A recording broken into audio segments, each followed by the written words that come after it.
kaganapan, mga pangyayari, samut-saring usapin, bibigyang pansin ni Jojo sa programang Kasama Mo si Jojo. Kasama Mo si Jojo tuwing Lunes at Miyerkules alas 7 ng umaga dito lamang sa Bicol TV Sorsogon. This program is brought to you by Ryan Juneda, 1st District Board Member. This program is brought to you by Aspirant City Mayor of Sorsogon, Red Lasay. Para sa gobyerno kan mga tios, Poor is Power. National Chairman, Poor People Power Movement Incorporated. This program is brought to you by 1st District Board Member, Walter Chaclubiano. This program is brought to you by Honorable Katleya Morataso, Municipal Mayor, Matnog, Sorsogon. This program is brought to you by Gubat Aspirant Municipal Councilors, Architect Bernard Castillo. This program is brought to you by Gubat Aspirant Municipal Councilors, Honorable Norbin Ariola.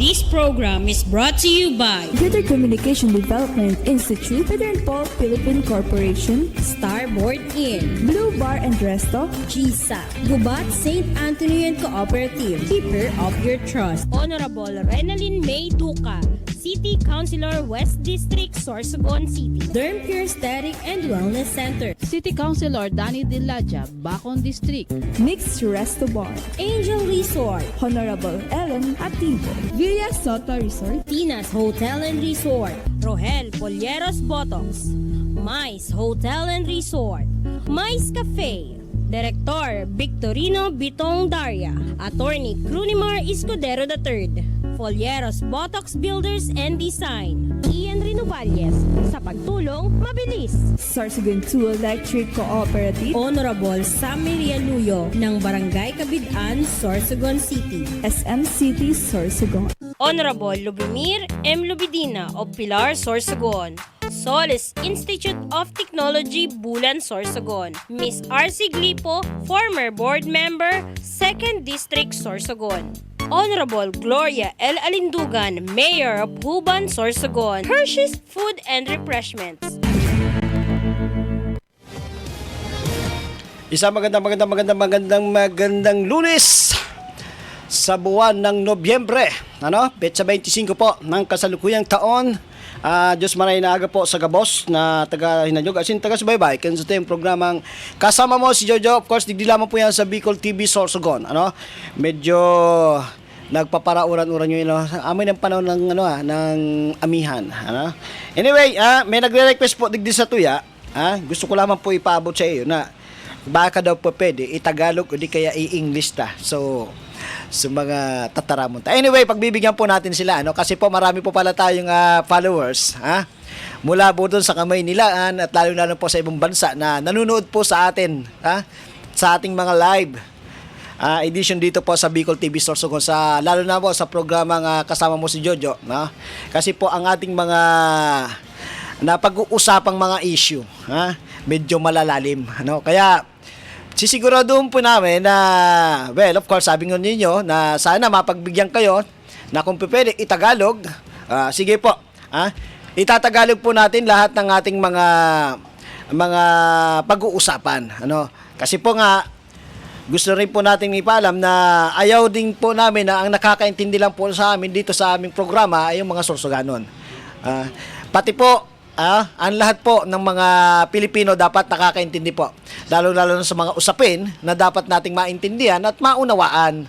Maintindihan at maunawaan pa, Anyway, good morning po sa lahat po ng ating taga-subaybay, sa ating mga city officials, and of course, sa ating butihing ina ng bayan, ina ng syudad na si Mayor Esther Ramor, kay Vice Mayor Eric Juneda, kasama niya po ang buong 8 city councils, Siyempre, andyan po ang ating mga kaibigan, mga city konsihal, sina Councilor PJ Rabanilla, Councilor Brian Pingol, Councilor Manay Mati Perdigon, and of course, kay Councilor Renalyn May Duca. At dito naman po sa East District, siyempre, sa pangunguna po ng ating ating amiga, na si Councilor Tess Gonzales, and of course, si Konsihal Magda Ravanilla, si Angelo po, si Konsihal Lester Lubiano, at syempre si Konsihal Mark Jason Hamisola. Diyan naman po yan sa East District, At ang ating mga kaibigang konsihal din po dito po sa Bacong District, and of course si Konsihal Bev Juneda, Konsihal Larry ba yan? Hindi pa naman Konsihal. Konsihal Ray Taladtad, si Konsihal Danny Dilaja, at syempre ang ating butihing abogadong konsihal ni si Attorney Konsihal Attorney Glenn Olbes. Good morning po, At syempre sa lahat ng mga nagsiselebrate ng kanilang mga birthday sa mga oras na ito, happy birthday po, sa lahat po na nagsiselebrate ng kanilang mga anniversaries, kapiestahan at kung ano-ano pa mga festivities. Sana po sa masaya lang po tayo, At kung miinom po tayo ng mga alak, sana po sa tiyan lang at wag na po nating ilagay sa ating mga ulo, kasi po pag inilagay po natin sa ulo ang espiritu ng alak, wala pong napupuntang maganda dyan. Dalawa lang po ang ginahantungan niya. Kung hindi po kayo nasa kulungan, kung kayo po ay manggugulo, baka kayo naman po ang paglamayan. At tatlo pala. At minsan po kayo po ang nakahiga doon sa mga kwarto na meron po sa iba't ibang ospital dito po sa probinsya ng Sorsogon. Anyway, kay Kagawad Roland Ariola, diyan po sa Barangay Pangpang, good morning. So ano pa ang natin ngayon? Kahapon medyo na-busy tayo, linggo. Kaya lamang po may mga panawagan sa atin dito po sa ating mga kasamahan sa Bicol TV Sorsogon na dapat may pupuntahan. Kaso po hindi po natin napaunlakan sa dahilanan po may mas importante po tayong kailangan puntahan din. Lalong-lalo na po sa mga humingi ng tulong, na ating mga kababayan na sabihin na natin na natatapakan ang kanilang mga karapatan, ng ating mga sinasabi nating mga lingkod bayan, na medyo nasosobrahan din naman yata. Anyway, ang ating pag-uusapan na sana po ay makasabay kayo sa ating sa usapin na ilalabas nating issue. Ang patungkol po sa ating mga kababayan dyan po sa bayan ng Dunsol, Sorsogon. Kayo po, ano po ang magiging komento nyo o argumento nyo regarding po sa usapin patungkol sa Executive Order number 24 series of 2024 na inilabas noong October 21, 2024 ng butihing mayor po ng Dunsol, Sorsogon, na nagbabawal po sa mga mangingisda o sa mga mananamban ban tawag doon sa lawlaw. Dito kung tawagin po natin sa Kabikulan, na pagbabawal na po na gamitin ang barangay dangkalan sa pag-iimpake at pamimili ng mga lawlaw ayon po sa inilabas na kautusan po o executive order mula po sa opisina ng butihing Mayor Ted D. Guzman. May nagsasabi na itong paglalabas po ng executive order medyo may politikang halo. May politikang halo nga ba sa kadahilanan po ng barangay kapitan po ng nasabing barangay nasa kampo po ni Bukal Chuck Lubiano? Anyway, tinatawagan din po natin ang attention po ng ating butihing mayor dyan sa bayan ng Dunsol na patotohanan o hindi patotohanan ng mga reklamo sa kanya ng mga taga-barangay Dangkalan, lalong-lalo na po yung mga kababayan natin na walang ibang trabaho kundi ang sa dagat. Ito nga po na lawlaw, ito na nagiging labor sila dyan. Ano nga ba ang magiging nito? Bigat na pasanin ng ating mga kababayan na naghahanap buhay dyan po sa Barangay Dangkalan gamit po ang dalampasigan ng Barangay Dangkalan dyan po sa Dunsol, Sorsogon.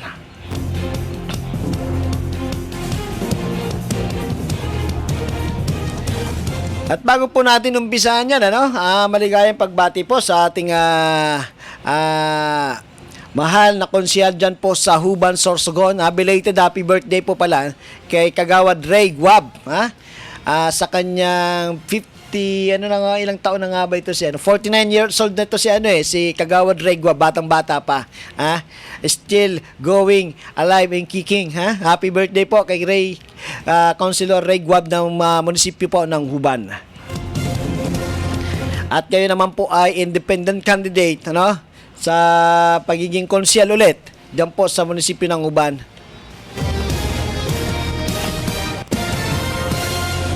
At syempre sa ating butihing dating 3-term mayor diyan po sa bayan naman ng Huban na si former Mayor Tess Guab Fragata, si May Tess. Good morning po. Live na live po tayong pinanonood lagi ni May Tess diyan. Sana hindi ito manawa sa atin sa tuwing bibisita po tayo diyan. At syempre kay Mayor Gloria Alindugan at sa buong konseyo po doon po sa kabila na sila Konsihal Gerson, lahat po ng konsihal diyan po sa munisipyo ng Huban. Good morning po sa inyong lahat diyan.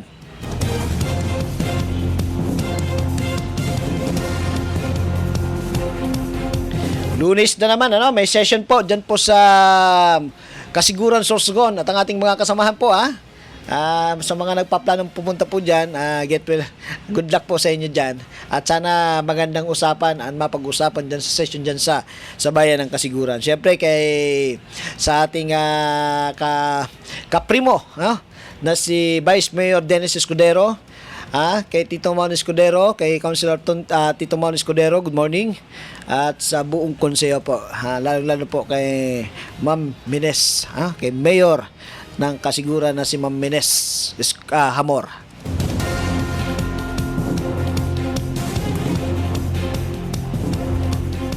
Anyway, ano nga ba ang kahalagahan ng pagkakaroon ng executive order? Paano nito sinasaklawan ang kabuhayan ng ating mamamayan at ano nga ba ang dulot nito?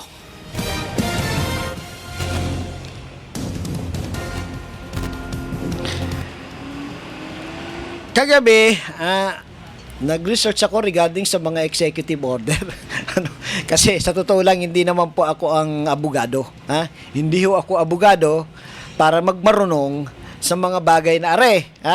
Kaya lamang po, hindi naman po siguro masama na mag-research tayo at maski pa paano, may matutunan tayo kahit konti na may ambag natin sa ating mga kababayan.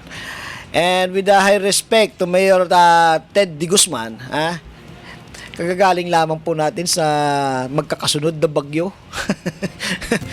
Nakakatuwa nga po na habang nakipag-usap tayo sa inyong mga kababayan dyan sa Dunso, lalong-lalo na po sa Barangay Dangkalan,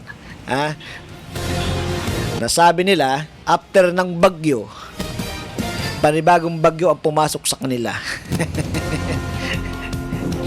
Biruin nyo naman, na halos kung titingnan natin, paunti-unti ng pinapatay ang hanap buhay dyan sa Barangay Dangkalan, kung saan nandyan po ang lawlawan. Hoy, sa mga hindi po kumakain ng isda, ipinakikilala ko po ang pambansang isda ng mga Sorsoganon, ang lawlaw. Na kung dati ang lawlaw po ay tumpok-tumpok lang, makakabili ka ng 10 piso. Ngayon yata sa merkado, ang presyo ng lawlaw hindi na yata bumababa sa 200. Ang mahal ng lawlaw ngayon. Kaya imbis na kumain ka ng lawlaw, mapapabili ka na lang ng manok, ng baboy, kahit papano magkakasya sa hapagkainan para sa buong pamilya at pang-ulam.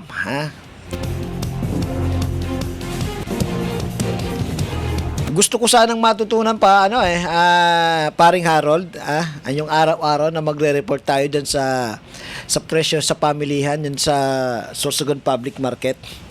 Alamin sana natin yung mga presyo ng gulay, may nagre-report po sana sa atin para at least araw-araw alam po ng ating mga nanay at mga misis na namamalengke ang presyuhan. Kasi minsan may suggest retail price na nakalagay dyan sa palengke. Ang problema,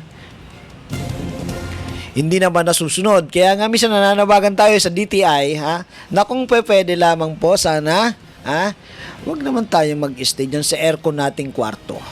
Lalong-lalo na po sa mga nag-opisina sa DTI. Na sana pasyal-pasyal naman po kapag may time.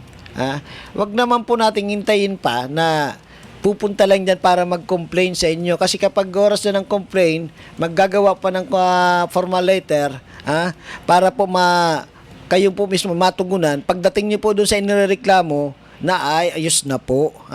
Ang ano na yan, ang problema. So, sasabihin nyo, wala namang reklamo. Kasi maayos naman. Hindi yung gano'n. Dapat inactual na may nagreklamo, lalo na po kung may tumatawag sa inyo, puntahan nyo po. Kung may mauutusan din naman po kayong isa yung staff dyan, sana naman magdudumaling pumunta sa lugar kung saan may reklamo. Wag na po nating hintayin pa na sasabihin nyo pa, pumunta po kayo dito sa opisina, mag-file ko kayo ng complaint.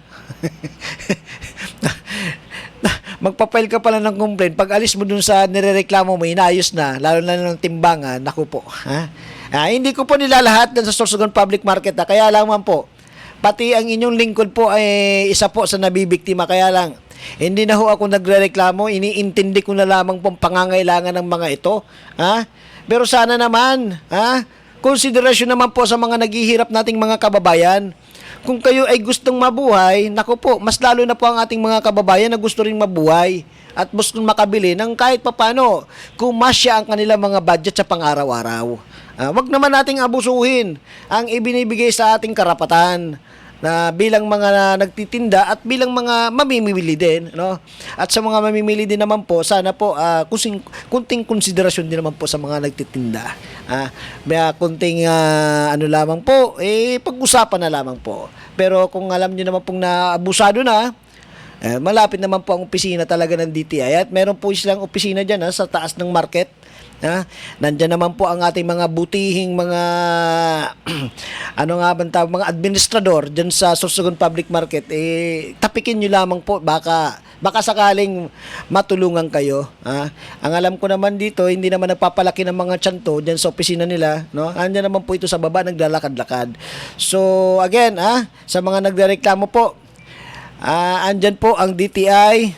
Bakit hindi magpalabas ng numero ang hotline ng DTI para sa mga sumbungan na ganito?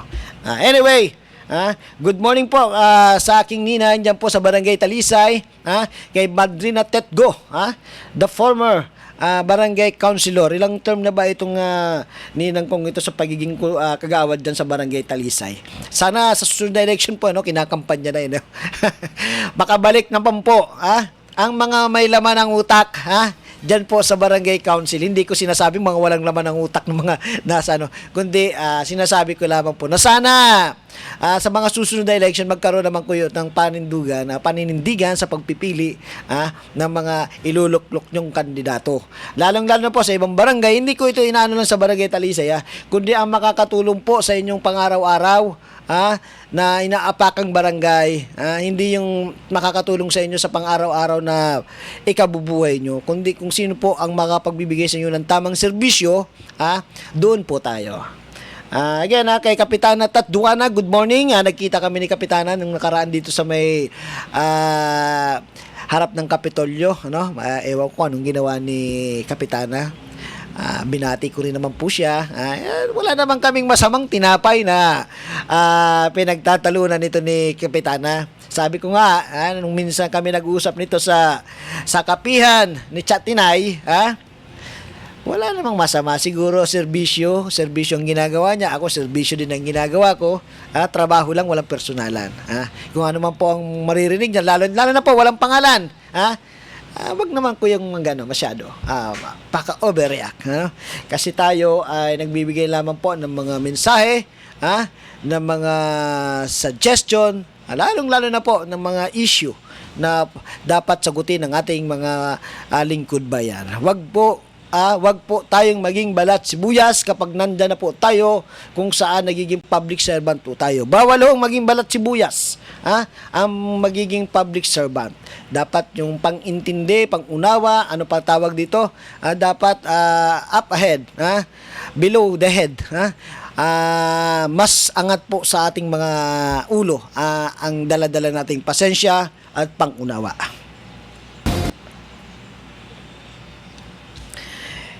Anyway, basahin ko na po itong Executive Order number 24 series 2024 mula po sa local government unit ng Dunsol, Sorsogon from the office of the municipal mayor. An executive order designating Barangay Pangpang, Gimagaan, Ugod, and Punta Waling-Waling, Dalisay of the municipality of Donsol as docking area for loading and unloading catch lawlaw fish from fishing boat to fish trucks. Again, dinidesignate po ayon po sa executive order mula po sa butihing mayor ng Donsol, itong mga barangay lamang po which is the Barangay Pangpang, Gimagaan, Ugod, and Punta Waling-Waling, Dalisay, ang siya lamang pong pinapayagan na mag-load o magdala ng mga bangka na may mga lawlaw patungo kung saan dapat ikarga sa mga trucks.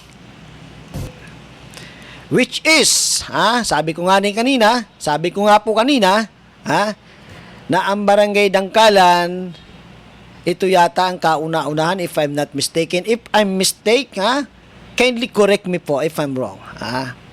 Na isa po ang Barangay Dangkalan sa kauna-unahan na ito po ang pinaghahanap buhayan. So ano ang nangyari? Ano po ang nangyari? Ba't ganon? Ba't nawala ang Barangay Dangkalan? Pagpatuloy natin. Whereas, the municipality of Donsol is known globally as whale shark or butanding capital of the country.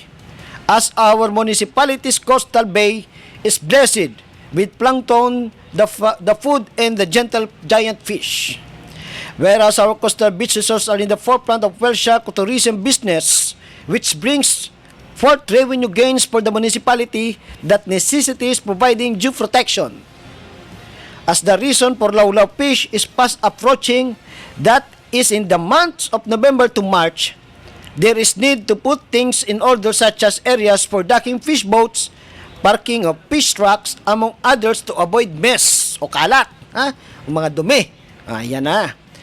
It behoves upon this office to set law and order for securing an organized tourism operation in lawlaw fishing operation without jeopardizing each in the interest of welfare of our constituents.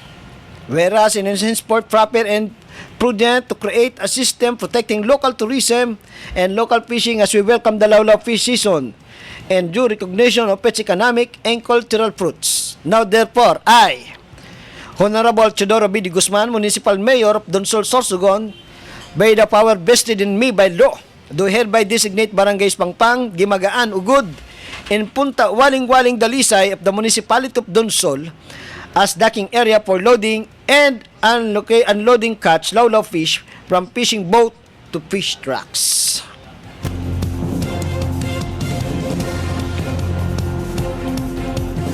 Sa mga taga Barangay Dangkalan, ito po ang executive order mula po sa opisina ng inyong butihing mayor na supposed to be kandidato po ngayon sa pagka-mayor, re-electionistang mayor dyan po sa munisipyo Dunsol, Sorsogon. Ang tanong nga lang po dito sa executive order na ipinalabas po ng ating buting mayor dyan po sa Donsol. Ito nga ba ay dumaan sa committee hearing? Ito nga ba ay dumaan sa konsultasyon sa Barangay Dangkalan sa mga tao na masasagasaan ng executive order na to? Alam ba ito ni Kapitan? Alam ba ito ng mga barangay kagawad nila dyan sa Barangay Dangkalan?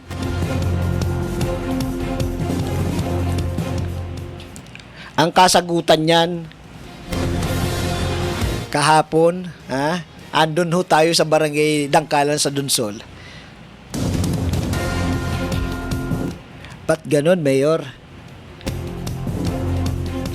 Hindi ba kasama ang Barangay Dangkalan sa nasasakupan nyo? at hindi nyo isinama patungkol sa usapin na ito? May galit po ba kayo sa mga tao sa Barangay Dangkalan? Kung may galit pa kayo sa mga barangay opisyal na kailangan madamay ang ating mga kababayan, ang inyong constituent mismo ang mahihirapan sa executive order na ito.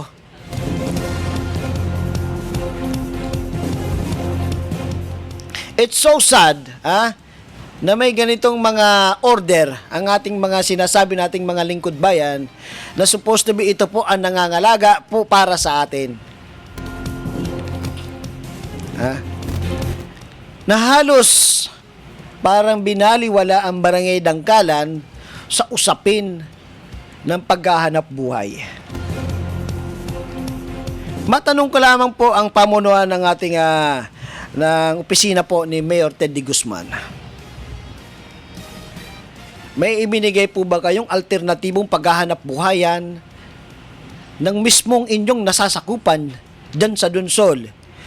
Dyan po sa Barangay Dangkalan na kapag ito po ay tinigil, mabibigyan nyo po ba sila ng pang-araw-araw na kanilang gastusin?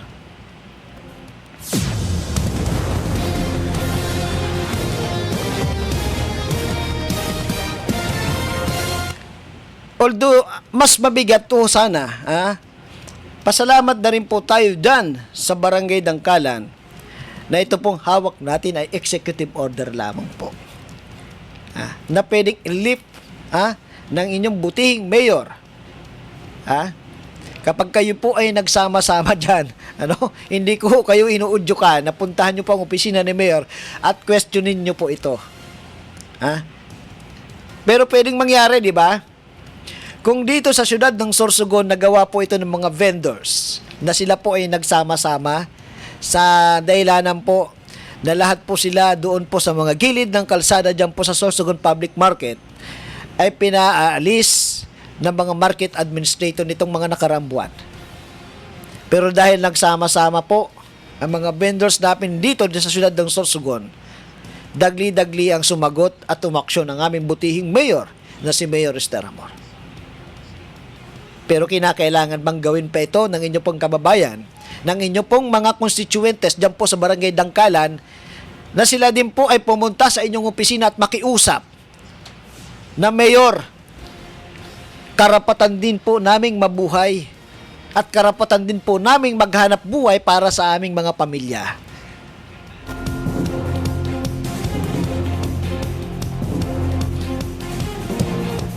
Although napakaganda po ng executive order, ang gusto ang mga nilalaman po ng executive order po ng inyong muting Mayor Teddy D. Guzman, sa kadahilanan po, mas pinangangalagaan niya po ang turismo na isa po sa programa ng ating Kapitolyo, ng ating Gobernador Edwin Bubuy Hamor, na isa sa 7K program na meron tayo po dito sa probinsya ng Sorsogon.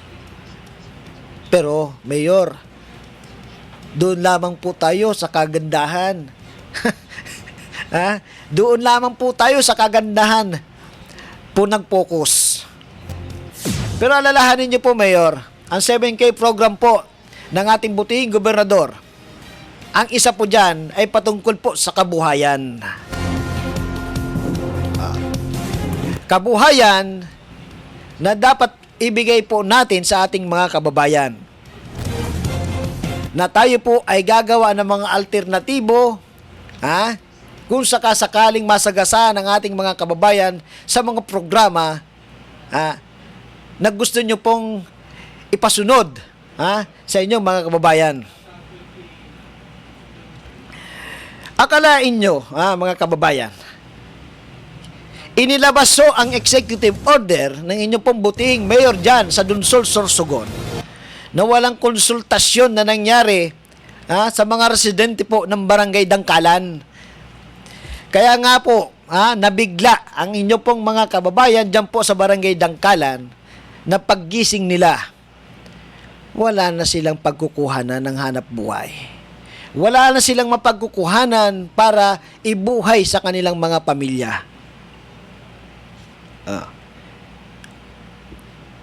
Na nagbigay naman ng alternatibong paraan ang inyong butihing mayor. Pupunta pa kayo doon sa kabilang barangay para doon kayo makipagsiksikan, makihalubilo pa kayo doon sa kabila, nagparehas din lang naman ang hanap buhay, na meron pong mga naghahanap buhay din doon sa lugar na yon. Mayor naman, hindi po ba yan natin napag-aralan to? Sana po kunting konsiderasyon at kunting respeto lang naman po sa ating mga barangay kapitan, kung sakasakali. Kasi kung hindi po natin maintindihan na kung bakit naglabas po kayo ng executive order na walang alam ang barangay council ng barangay Dangkalan, na kapag tinanong naman ang mga barangay opisyal ng kanilang mga constituentes bakit nagkaganon kapitan, wala pong naisasagot si barangay kapitan, na mismo siya sa sarili ni barangay kapitan, hindi niya lubos maisip na ganito ang executive order na makakarating sa kanya. Kaya kayo mga kababayan, tama ba na ang ganitong kautusan mula po sa butihing mayor ng Dunsol, naalisin ang karapatan dyan po sa barangay Dangkalan na mamuhay ang mga naghahanap buhay dyan na walang ibang pinag-iisip kundi ang mabuhay ang kanilang pamilya, na kung tutuusin ang mga nabanggit na mga barangay magkakalapit lang naman po ito, at sakop pa din naman po ito ng turismo na pinangangalagaan po ng inyong pong butihing mayor dyan po sa barangay sa Dunsol, Sorsogon. Bago ko po ipagpatuloy itong issue na to, bigbigay po muna tayo ng kunting ang tawag dito, partner? Kunting paghahanap buhay yan, magdaan po muna tayo, magbabalik po kita. Makalipas lamang po ang ilang paalala. Kaganapan, mga pangyayari, samut-saring usapin, bibigyang pansin ni Jojo sa programang Kasama Mo si Jojo. Kasama Mo si Jojo, tuwing Lunes at Miyerkules, alas 7 ng umaga, dito lamang sa Bicol TV Sorsogon.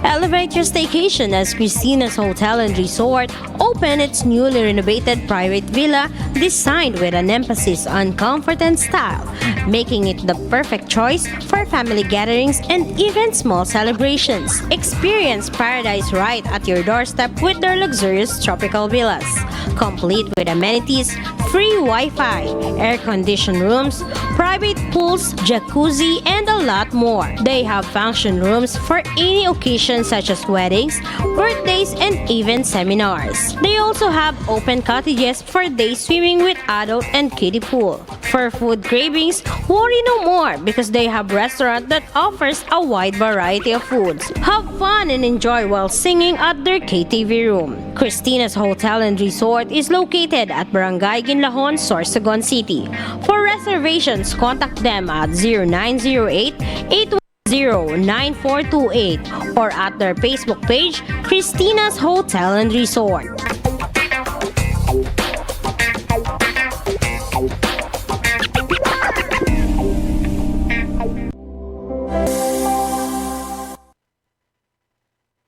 In need of compassionate and expert medical care? Look no further than GSAC General Hospital Incorporated, where your health is our priority. GSAC General Hospital Incorporated has a team of dedicated and skilled healthcare professionals committed to delivering the highest quality care to you and your loved ones. GSAC General Hospital Incorporated offers the following services: 24-hour ER services, internal medicine services, pediatric services, OB/GYN services, anesthesia services, ENT services, services, emergency medical services, X-ray, ECG, and laboratory services, newborn screening services, pharmacy, outpatient services, and state-of-the-art hemodialysis services. GSAC General Hospital Incorporated is also PhilHealth accredited. GSAC General Hospital Incorporated is located at Purok 5, Barangay Road, Balagor, Sorsogon City. For inquiries, you may visit their official Facebook page, GSAC General Hospital Incorporated, or call their cell phone number 0970-311-7306. GSAC General Hospital Incorporated, the healthcare you can trust.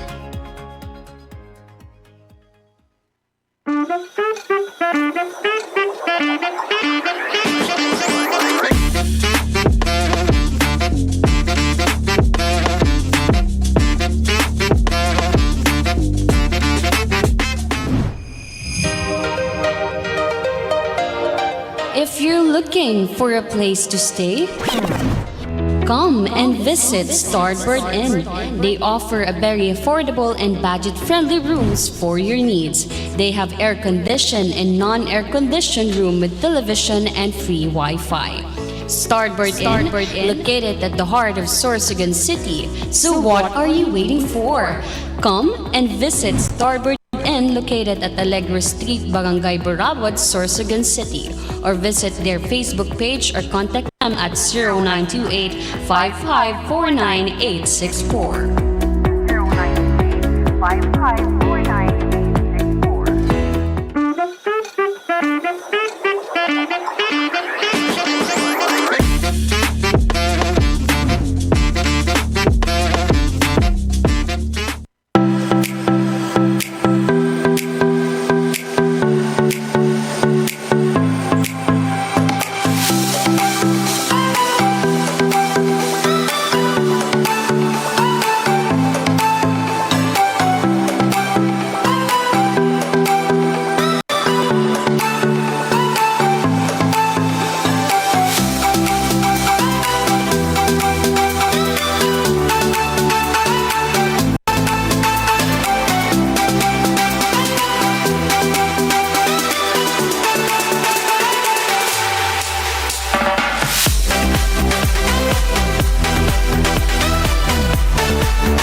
kaganapan, mga pangyayari, samut-saring usapin, bibigyang pansin ni Jojo sa programang Kasama Mo si Jojo.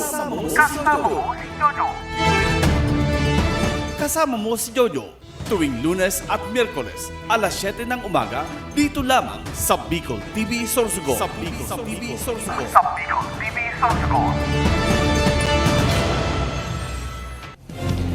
Alright, nagbabalik po kita ginaray sa programang Kasama Mo si Jojo. Dito lamang po yan sa Bicol TV Sorsogon. Live na live po tayo napapanood sa ating YouTube channel. Hanapin nyo lamang po ang channel po ng Bicol TV Sorsogon. And sa mga katutunin naman po sa ating programa, good morning, and good morning. Lalong-lalo na po sa Barangay Talisa, Bitano, Sirangan, Sampaloc, good morning. Sa lahat po ng ating mga kasamahan sa media, good morning po. Sa lahat ng mga opisyalis ng mga barangay dito sa lungsod ng Sorsogon, magandang umaga po sa inyong lahat.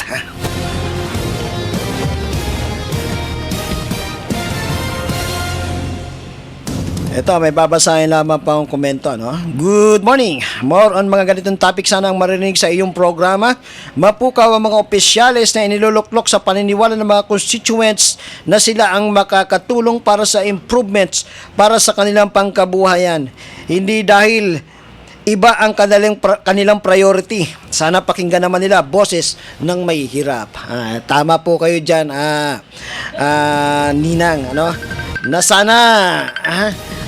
Nasana nga po mapakinggan hindi po yung panawagan ng bulsa, kundi ang panawagan ng ating mga kababayan may hirap na sana nga po ang ating mga iniluluklok na mga lingkod bayan pagdating ng eleksyon ay sila po ang makakatulong na maibsan ang paghihirap ng mga mahihirap nating kababayan. Ninang, nasa live po tayo, Ninang, hindi po namin kayo masasagot, mamaya po tatawag po ako sa inyo, kasi po iba ho ang ating topic, ito po ang topic dahil lamang po ang issue na nakuha natin mukhang medyo masalimuot, masakit na tanggapin sa kaloob-looban ng ating mga kababayan po dyan sa Dunsol, lalong-lalo na po sa mga residente po ng Barangay Dangkalan, Dunsol, Sorsogon, na ayon sa ating nakausap kahapon, na halos dito na ang kinamulatan nila na hanap buhay ang paglalawlaw, tapos sa isang iglap bababaan sila ng executive order mula po sa munisipyo na permado po ng kanilang butihing mayor na si Mayor Ted D. Guzman, na wala man lang konsultasyon o na ginanap o nangyari sa pagitan ng Barangay Dangkalan at ni Mayor Ted D. Guzman.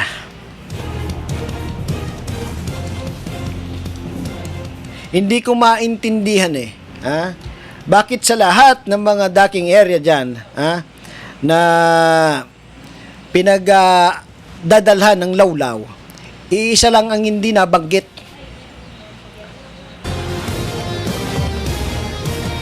Hindi nabanggit ang Barangay Dangkalan na pinamumunuan po ni Barangay Kapitan Ariel Cha,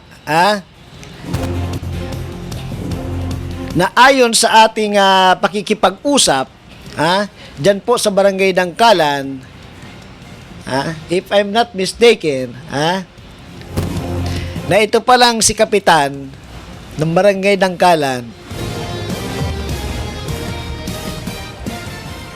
ay nasa kampo po ng kumakandidatong mayor na kalaban po ni Mayor Ted D. Guzman na si Bukal Chuck Lubiano. And good morning also sa aking hipag, si Miss Nerin Lascano. Good morning. At sa lahat po ng Lascano, Barsibal, anak, dyan po sa Barangay Talisay, magandang umaga po. Kaya minsan napapaisip tayo bakit hindi napag-usapan ng Barangay Dangkalan patungkol sa kung saan na dapat andun po yung mga kababayan natin ang hanap buhay, parehas din lamang po ng hanap buhay na meron itong mga barangay na nabanggit, ang Gimagaan, Pangpang, Ugod, and Punta Waling-Waling. Parehas lamang po ang hanap buhay dyan, Mayor.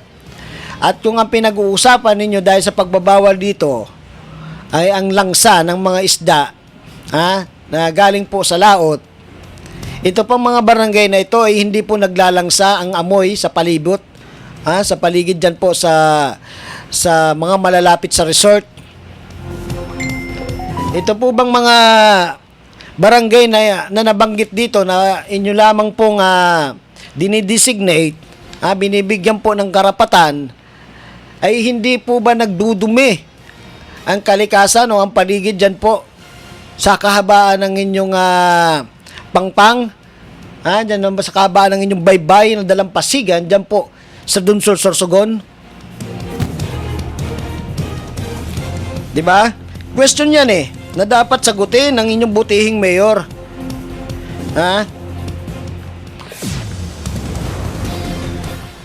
Kaya lang, ang problema nga po, kahit gustuhin naman naming makipag-usap sa inyo, Mayor Ted De Guzman, gusto namin kunin ang inyong kasagutan regarding sa issue na ito. Ako sa aking pagiging media practitioner, masasabi ko po na ni minsan hindi po yata kami napaunlakan na makakuha ng interview sa inyo. Kagaya din po ako ng ibang mga media na hindi nyo yata na pagbibigyan na mahanapan man lang kayo ng mga kasagutan sa mga issue na ganire. Sabi nga sa Bicol, madinulagong kadaas sa mga media. Ano ba ang meron ang media at iniiwasan nyo po? Ay, Diyos ko Lord. Pagka mga ganitong topic ang ating pinag-uusapan, alam nyo mga kababayan, bilang isang mahirap na mamamayan na gustong maghanap buhay ng legal,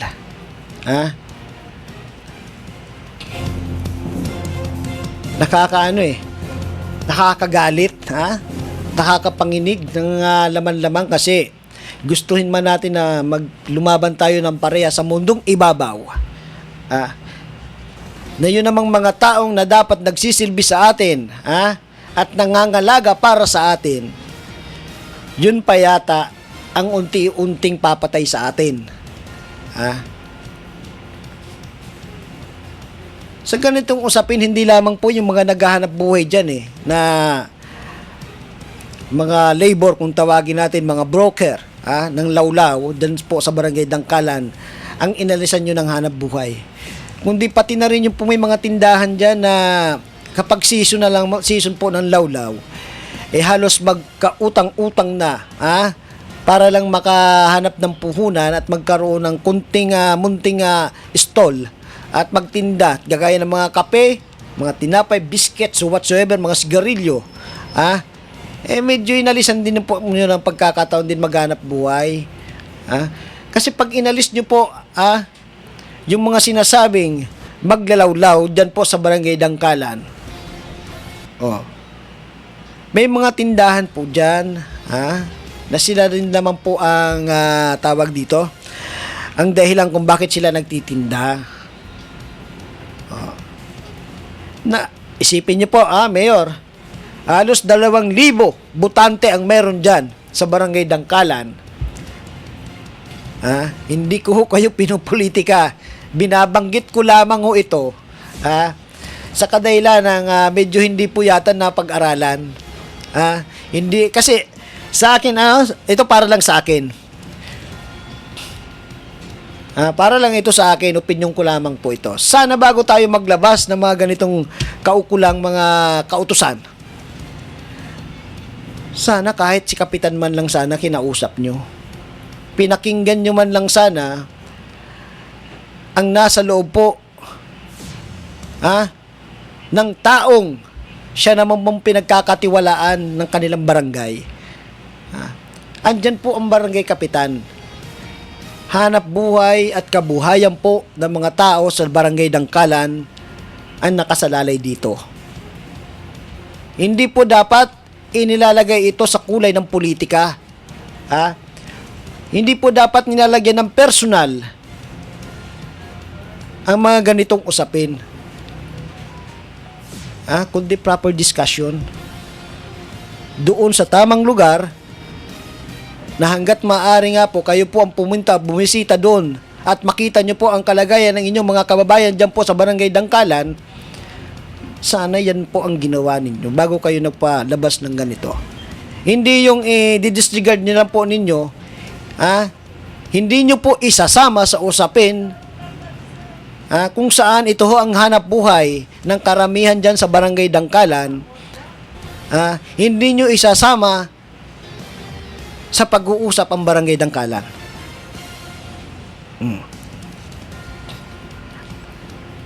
Malapit na ang eleksyon.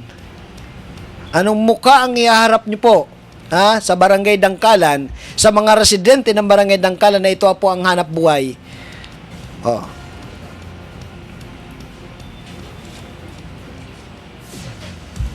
At sa tourism naman po, kay Sir Bobby Gigantone, na sinasabi na po ng ating mga kababayan dyan po sa barangay Dangkalan dyan sa Dunsol, dahil lamang po sa programa ng kagandahan ng turismo, kaya po nangyari ito. Minsan naman po, Sir Bob, makuhanan din po kayo ng reaksyon patungkol po dito. Kasi po ang isa po sa kadahilanan na pagbaba po ng executive order ng munisipyo ng Dunsol ay dahilan po sa turismo. Kibiruin mo, napakahaba. Napakahaba. November, December, January, February, March. 5 buwan kung sakali. Sakali na naalisan nyo ng hanap buhay ang mga taga-barangay Dangkalan.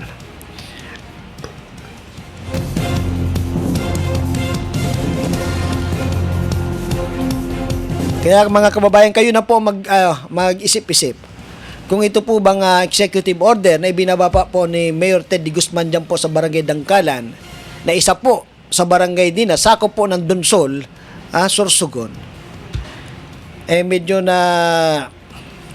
nawala, nawala sa sirkulasyon dahil lang po may pinili.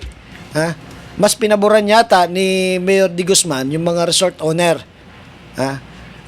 At panawagan din naman po sa mga resort owner na siya naman po ang pangunahing nagre-reklamo na kesyo malangsa ang naamoy na ng kanilang mga bisita, lalong-lalo na po ang mga foreigner, mga turista na pupunta dyan po sa inyo.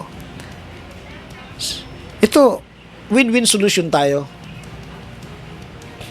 Bigyan nyo po ng hanap buhay yung mga labor dyan po sa barangay Dangkalan. Gawin nyo pong dishwasher sa loob po ng 5 buwan.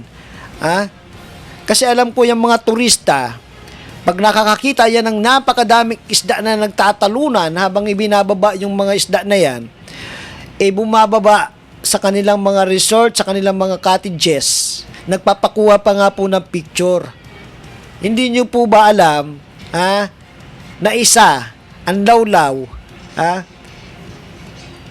sa nagiging attraction dyan po sa Dunsol, lalo na po sa barangay Dangkalan, sa may mga resorts, madami na ho akong nakitang mga turista, mga foreigner, na kapag may dumadaong na mga lawlaw, lalo pat mga buhay at nagtatalunan, nagpapakuha po ng litrato. O baka naman ang isa po sa mga resort owner dyan, balikan ko po yung mga nagdaang mga buwan, nagdaang mga taon, may resort owner dyan na inalisan. Pero ayaw ko na po sanang banggitin yun. Pero kung ganito at ganito ang mangyayari, sana bigyan nyo naman po ng konsiderasyon ng inyong mga kababayan, ng inyong mga kapitbahay, ang inyong mga kababayan. Si Barangay Kapitan nakikiusap sa inyo. At may solusyon na nga pong ibinigay si Kapitan para hindi ho kayo malangsahan o matapunan ng mga dumi dyan na mula po sa paglo-load at pag-unload po,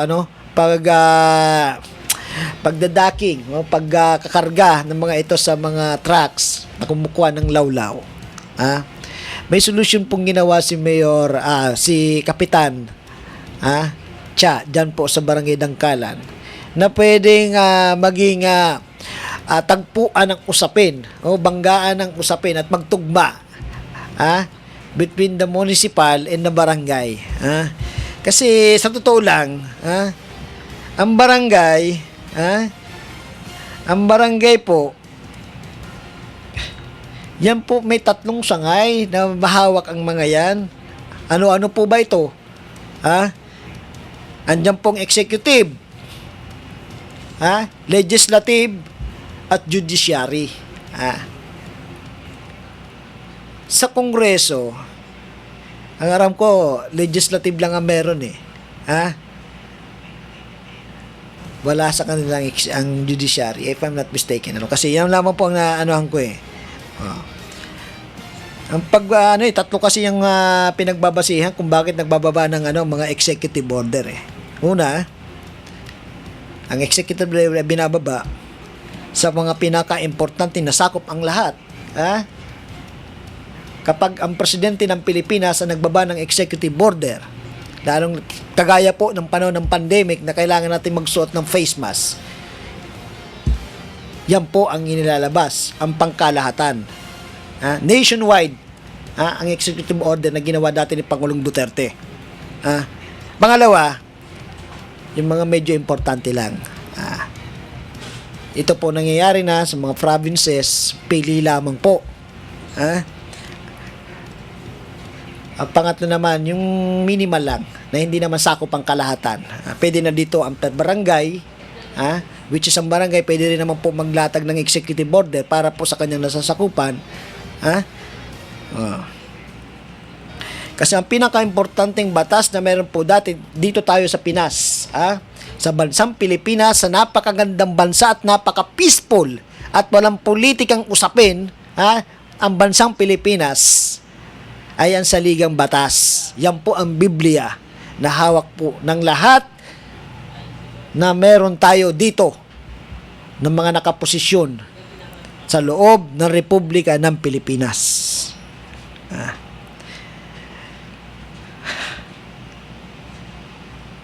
At pagkatapos niyan, ay ang mga batas na ginagawa po ng ating mga kongresista o mga nasa kongreso na dapat pag gumawa naman ng batas ang ating mga congressman, ay wala naman pong nilalabag sa ating saligang batas. Yan naman po ang ang kagandahan ng pagkakaroon po ng mga batas na dapat sinusunod po dito sa atin sa bansang Pilipinas. So ang oras po sa Bilog na Kapuluan po ng Pilipinas, alas 8:11 na. Nag-overtime na tayo ng 11 minuto. So, sa ngayon po, ipagpapatuloy po ito ng ating butihing station manager ang usapin regarding po dito sa Executive Order number 24, Series of 2024, dated October 21, signatory by Mayor Ted D. Guzman, Municipality of Dunsol. So again, thank you very much po sa patuloy niyong pagtangkilik sa ating programa. Dito po sa Kasama Mo si Jojo. Magsama-sama po ulit tayo sa Miyerkules, sa pagpapatuloy ng ating mga usapin at issue, makabuluhan na dapat pong malaman ng ating publiko. Hindi lamang po dito sa siyudad ng Sorsogon, kundi sa buong Pilipinas at higit sa lahat sa mga kanayunan na aabot ng ating istasyong Bicol TV Sorsogon. Si Jojo Lascano po ang inyong lingkod, nagpapaabot po. Diyos mabalos sa Indugabos. Kaganapan, mga pangyayari, samut-saring usapin, bibigyang pansin ni Jojo sa programang Kasama Mo si Jojo. Kasama Mo si Jojo, tuwing Lunes at Miyerkules, alas 7 ng umaga, dito lamang sa Bicol TV Sorsogon.